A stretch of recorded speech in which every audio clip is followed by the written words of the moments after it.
참 예수님, 오늘은 6월 8일 연중 제10주간 월요일입니다. 독서와 복음 말씀 봉독하도록 하겠습니다. 성부와 성자와 성령의 이름으로 아멘. 제1독서입니다. 열왕기 상권의 말씀입니다.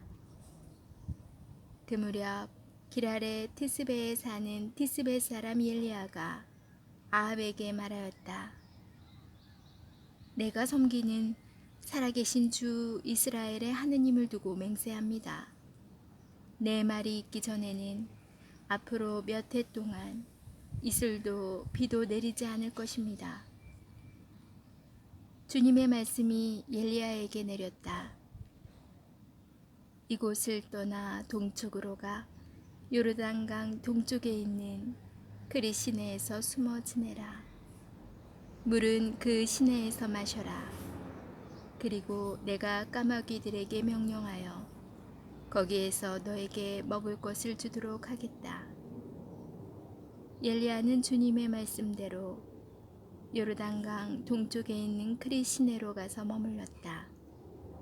까마귀들이 그에게 아침에도 빵과 고기를 날라왔고 저녁에도 빵과 고기를 날라왔다. 그리고 그는 시내에서 물을 마셨다. 주님의 말씀입니다. 하느님 감사합니다. 복음 말씀입니다. 마테오가 전한 거룩한 복음입니다. 그때 예수님께서는 군중을 보시고 산으로 오르셨다. 그분께서 자리에 앉으시자 제자들이 그분께 다가왔다. 예수님께서 입을 여시어 그들을 이렇게 가르치셨다. 행복하여라. 마음이 가난한 사람들, 하늘나라가 그들의 것이다. 행복하여라. 슬퍼하는 사람들, 그들은 위로를 받을 것이다. 행복하여라. 온유한 사람들, 그들은 땅을 차지할 것이다. 행복하여라. 의로움에 줄이고 목마른 사람들, 그들은 흡족해질 것이다. 행복하여라. 자비로운 사람들, 그들은 자비를 입을 것이다. 행복하여라. 마음이 깨끗한 사람들, 그들은 하느님을 볼 것이다. 행복하여라. 평화를 이루는 사람들, 그들은 하느님의 자녀라 불릴 것이다.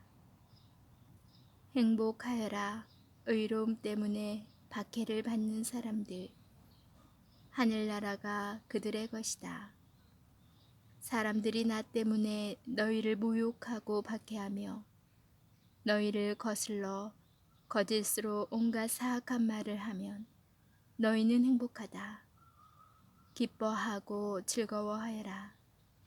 너희가 하늘에서 받을 상이 크다. 사실 너희에 앞서 예언자들도 그렇게 박해를 받았다.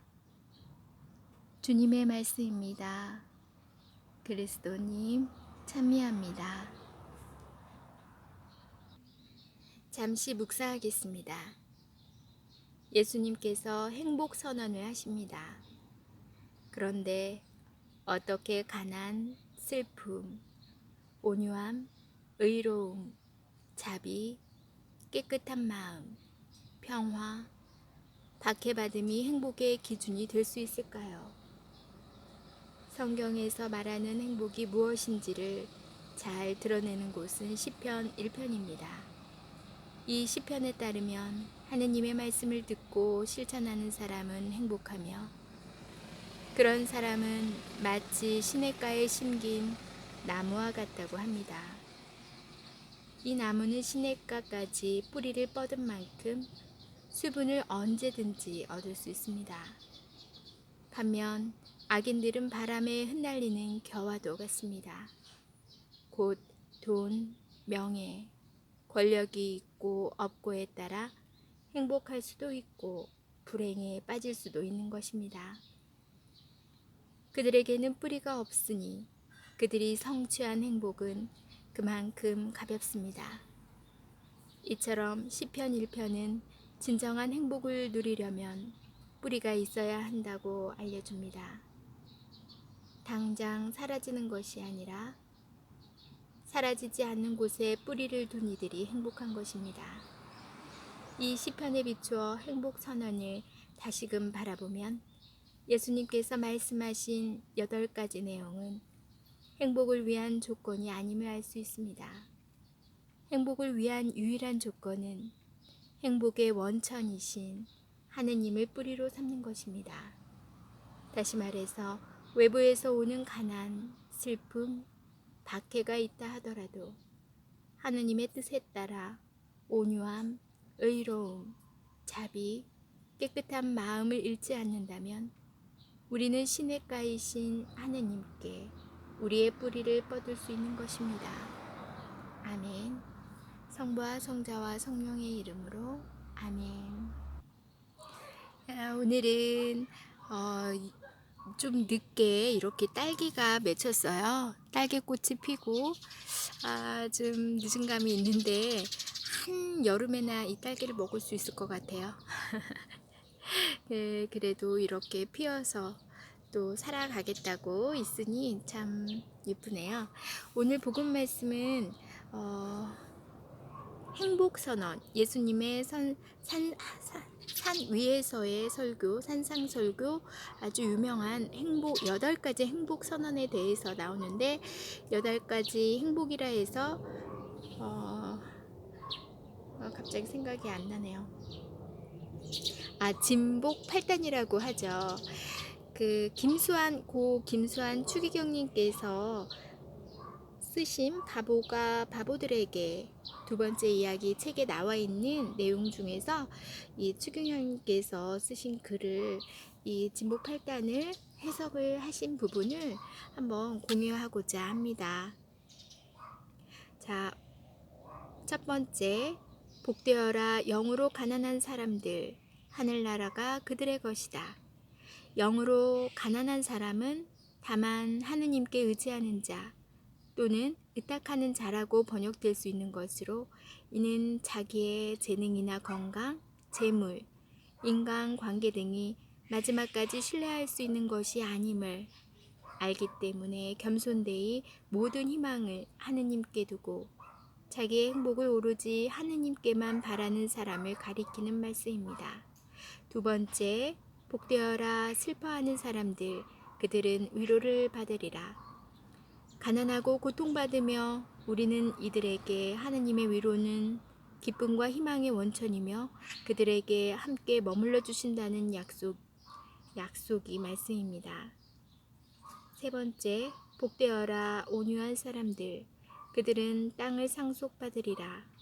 타인의 잘못이나 악행을 자신의 선과 초연함으로써 그를 포용해 주는 덕목을 지니는 사람은 하늘나라를 상속받는다는 말씀입니다.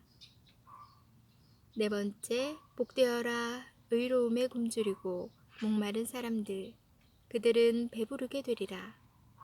의로움이란 하느님의 뜻을 행하는 사람을 말하고 하느님의 뜻을 행하기를 갈망하는 사람은 그 일을 성취하게 된다는 말씀입니다. 5째, 복되어라 자비를 베푸는 사람들, 그들은 자비를 얻으리라. 하느님은 제사를 원하지 않고 자비를 바라고 계십니다. 하느님의 자비로우심을 본받아 그 자비를 베푸는 사람은 하느님으로부터 구원을 받게 된다는 말씀입니다. 6째, 복되어라 마음이 깨끗한 사람들, 그들은 하느님을 뵙게 되리라. 마음이 깨끗하다는 것은 죄로 인해 하느님과 장애가 있지 않은 영의 맑음을 뜻하고 있으며 그들은 하느님을 뵙게 된다는 말씀입니다. 7째, 복되어라 평화를 이룩하는 사람들, 그들은 하느님의 아들들이라 일컬어지게 되리라. 평화를 이룩하는 사람들은 개인적 또는 사회적 차원에서 이해와 화해를 증진시키려고 적극적으로 투신하는 사람들이므로 그들은 하느님의 아들로 칭호를 받게 된다는 말씀입니다. 8째, 복되어라 의로움 때문에 박해를 받는 사람들, 하늘나라가 그들의 것이다. 하느님의 뜻과 일을 위하여 자신을 투신하고 생명을 바치는 사람은 하느님 나라를 상속받는다는 말씀입니다. 네, 고 김수환 추기경님의 진복 8단 8가지 복에 관한 해석을 잘 들어봤는데요. 오늘 하루 이 주님께서 이 주신 말씀이 얼마나 감사하고 복된지 모르겠어요. 잘 묵상하시면서 주님 말씀을 따르는 복된 하루가 되시길 기도드립니다. 저는 내일 다시 만날게요.